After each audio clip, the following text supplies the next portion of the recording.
వృశ్చిక రాశి వారికి ఆంగ్ల సంవత్సర ప్రారంభకాల సమయంలోనే ధనావాకు కుటుంబ స్థానంలో చతుర్గ్రహ సంచార స్థితి, అర్ధాష్టమ రాహు, అష్టమ గురు సంచార స్థితి, గ్రహాలు అనుకూలంగా లేనప్పుడు గ్రహాలతో ఆశీర్వచనం పొంది ఐశ్వర్యం ఆనందం ఎలా పొందాలో ఈ వీడియోలో సవివరంగా సంపూర్ణంగా తెలుసుకుందాం. వృశ్చిక రాశిలో ఏ ఏ నక్షత్రాలు వస్తాయి అనగా విశాఖ నక్షత్రంలోని చివరి పదం 4వ పదము, అనురాధ నక్షత్రంలోని 4 పాదాలు, జ్యేష్ఠ నక్షత్రంలో 4 పాదాలు కలిపితే వృశ్చిక రాశి. రాశాధిపతి కుజ భగవానుడు.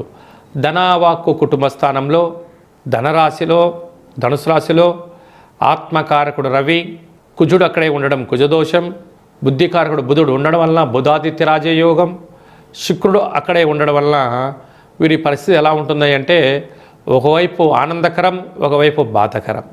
అంటే ఖర్చులను నివారించగలగాలి, ఆవేశానికి తావివద్దు, మౌనము, సాధన, యోగా, ఆసనం, నడక అనేటువంటి నేర్చుకోగలగాలి.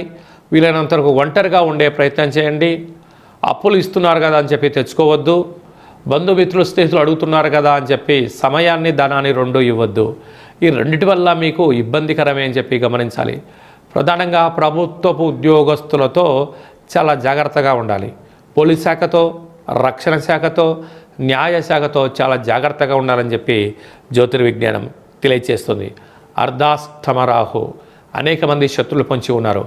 ఇది అసలే శీతాకాలం అవ్వడం వలన ఆరోగ్యాన్ని కాపాడుకోవాలి. లేకపోతే చర్మ వ్యాధులు, సైనసిస్ సమస్యలు, లంగ్స్లో ఇబ్బంది వచ్చడం, దీనికి చాలా ఇబ్బందికరం అయ్యే పరిస్థితి ఉంటుంది. కనుక గోరువెచ్చని ఆహారం, విశ్రాంతి, సూర్యకిరణాలు పడే ప్రాంతంలో సంచారం చేయడం చాలా అవసరమని చెప్పి గుర్తుపెట్టుకోగలగాలి.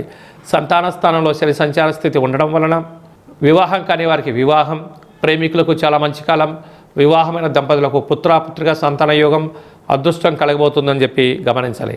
అష్టమంలో గురు సంచార స్థితి ఉండడం వల్ల నిత్యం ఏదో ఆందోళన, అగ్ని భయం, చోర భయం, అప్రమత్తత, లేకపోతే బ్యాంకు లావాదేవీలు, ఓటీపీలలో ఎంతో జాగ్రత్తగా ఉండాలని చెప్పి జ్యోతిర్విజ్ఞానం తెలియచేస్తుంది. రాజ్యస్థానంలో కేతు సంచార స్థితి ఉండడం వల్ల మీ ఓపిక, పట్టుదల, సమన్వయం పాటించడం వల్ల ఉద్యోగంలో మంచి అవకాశాలు రాబోతున్నాయి. ప్రమోషన్స్ కూడా రాబోతున్నాయి. కనుక ప్రభుత్వ ఉద్యోగం ప్రయత్నం చేసేవారికి చాలా మంచి కాలం. ప్రైవేట్ సెక్టార్లో ఉండబడిన వారందరికీ ఉన్నత బంగారు భవిష్యత్తులుగా గమనించగలగాలి.